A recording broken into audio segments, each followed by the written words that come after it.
Hello everyone and welcome back to my channel. This morning I am feeling a little bit inspired, a little bit passionate and want to share some words of wisdom or advice or random thoughts that I've been having over the last 28 years. As one of my favorite fitness bloggers, inspiration motivators says, Whitney Simmons, she says, "It's a beautiful day to be alive, and today is a beautiful day." Okay, so without further ado, let's get this ball rolling. Okay, so word of advice number one, emotional reasoning is a lie. So usually they say, if it feels bad, it must be bad. Well, actually, that is one of the cognitive distortions people can get trapped into believing whether something is right or wrong, is going by how they feel. And the reason that this is inaccurate is a lot of the time how we're brought up, our values and beliefs, are usually influenced by our parents and not necessarily always what's right or wrong. So you kind of have to, think what's right for you, and not always is your emotional reaction to a situation correct.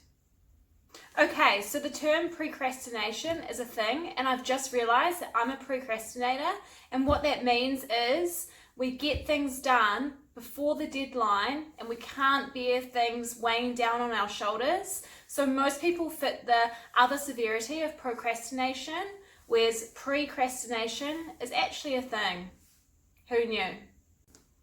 If you're finding that you're constantly disappointed by other people, but you don't want to delete them or remove them from your life, what you need to do is take special notice of how much energy, support, love, and commitment they're putting into a relationship.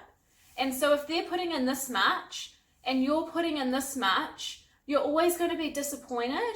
So what you need to do is fully analyze the amount of effort and things that they're putting into the relationship and then decrease yours. So that way, when you come together, you're matching the level of commitment.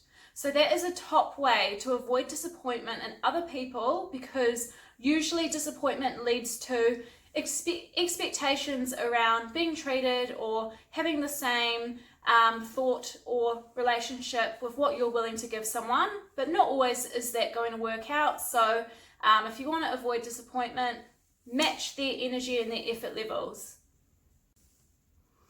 Anger is usually a secondary emotion, usually followed by a primary emotion. So a lot of the time when people get angry, actually the first emotion they experience was sadness, but they're unable or not consciously aware of that emotion. So when you see feelings like anger, it's usually a secondary response to something else that's gone on, which is quite good to identify, especially if you yourself suffer with anger issues. You have to think, what's actually happened? Why have I felt angry? Because it actually might be because someone's hurt you, or you're feeling sad, or having some other primary response, and the anger just comes out on a secondary level because it's easily expressed. So this word of wisdom, most people would have already heard before, but it's about holding a grudge or resentment towards other people is like taking a shot of your own poison each day. If you want to move on from life, if you want to be in power and take control of your own life, then forgiveness is the key. I mean, it's a lot easier said than done. A lot of work needs to happen, sometimes in therapy or sometimes, internally with yourself. But forgiveness is the way forward to a healthy and fulfilling life. You will find that usually you're always going to be your own worst critic. So whatever you think, whatever criticism you have for yourself, it's probably going to be a lot harsher than what other people would have for you. So just trying to remember that, and remember when you're feeling a certain way, like you're feeling guilty about something, ask yourself, what would I tell a friend if someone came to me expressing they were feeling this way? And sometimes that helps a person check in with themselves to see, am I being highly self-critical right now? And what advice or what would I tell someone else that came to me with that?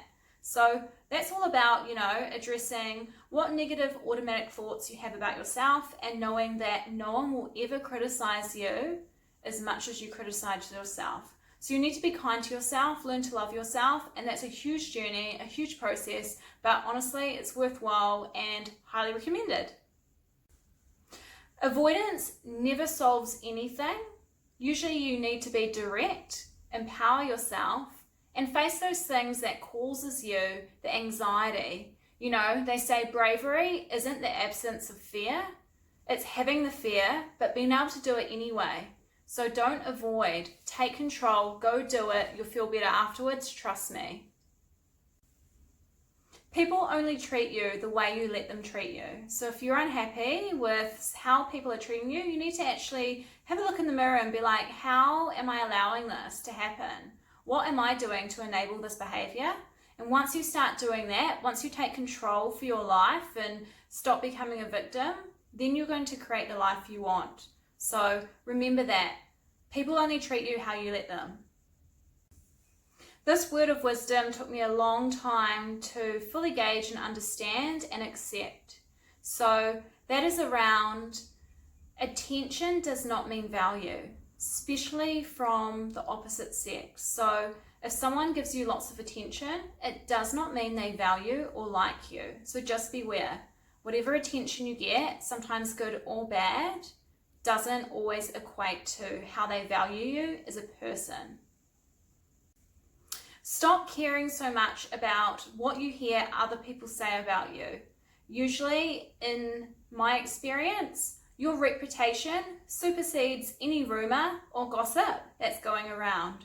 So when you hear negative things that have been said about yourself, know that your reputation and how you are as a person is going to supersede anything other people say.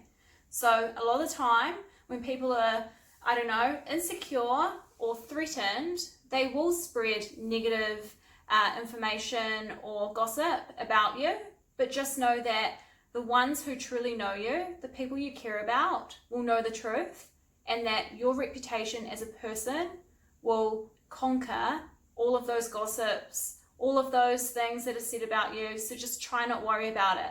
People will have an opinion of you whether they know you or not. People will like you and people will hate you. You can't be everything to everyone. So accept that people won't like you. Creativity and imagination is much more important than intelligence. Intelligence will only get you so far, whereas creativity and imagination, you want to foster that, you want to keep that.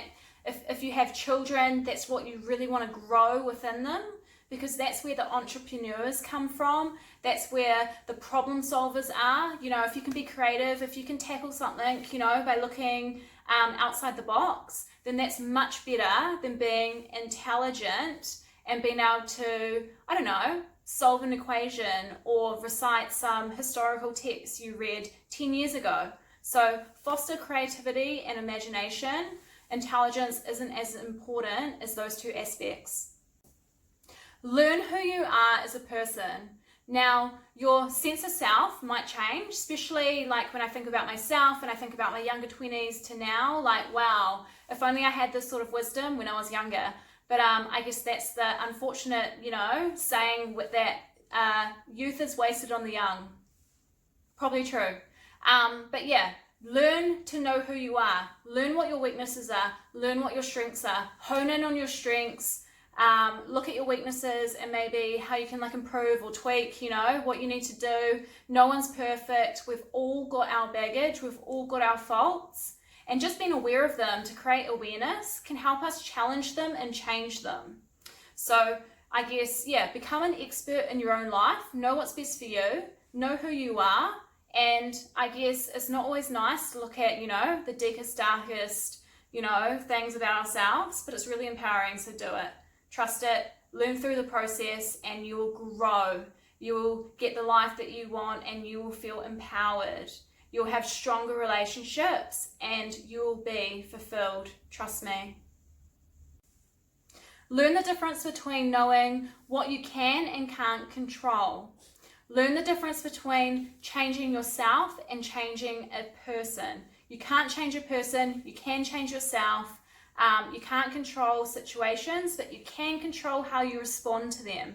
Learn to know the difference, and also learn to know when to walk away, when to put in the more effort, when to try and make things work, but also learn where your self-respect is and when to walk away from something that's no longer serving you. Don't be afraid.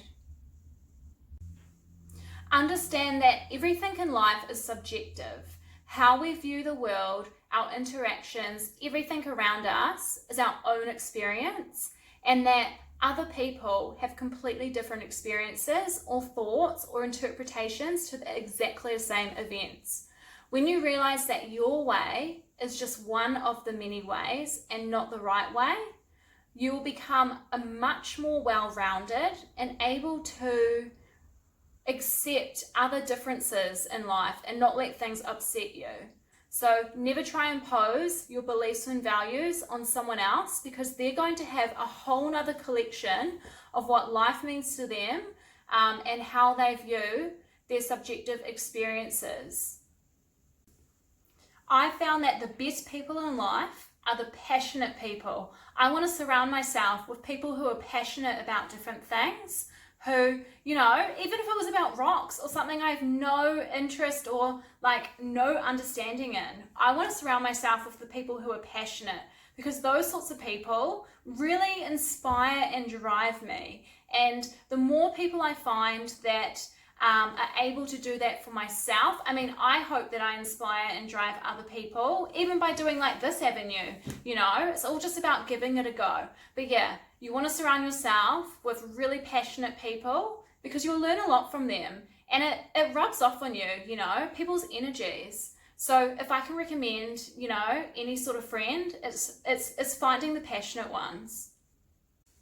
Cool, and wrapping up, last few words. So the first one is all about being grateful every day that you have a life, that you are able to wake up. You know, some people are in hospital on their last legs of life.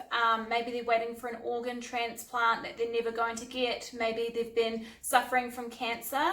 So many people would kill to be in the situation that you're in. Even if you're in a really bad situation, you're still in a situation that people probably only dream of in the world. So always be grateful for what you have. Often we find we look at all the things we don't have or all the things we want and forget to recognize and appreciate what we do have. So that's a really important lesson. Always be grateful for the life you have. Always be grateful for your health, your relationships, and what you do have, and focus on those rather than focusing on your deficits or what you wish you had. And the final word of wisdom I have is be kind. Be kind to everyone. Even be kind to the assholes in life, because you never know what sort of influence that could have. And, you know, be above other people, even when people are nasty, you know. I mean, lots of the time, not to justify their behavior, but maybe they have something really bad going on and the world needs more kindness. So if you can be any type of person, be kind. Always be kind to others. Thanks. That's kind of all my 2 cents today. Felt really passionate to share some of these things. So hope you enjoyed it, and I hopefully will have some new content to put up soon. Ciao.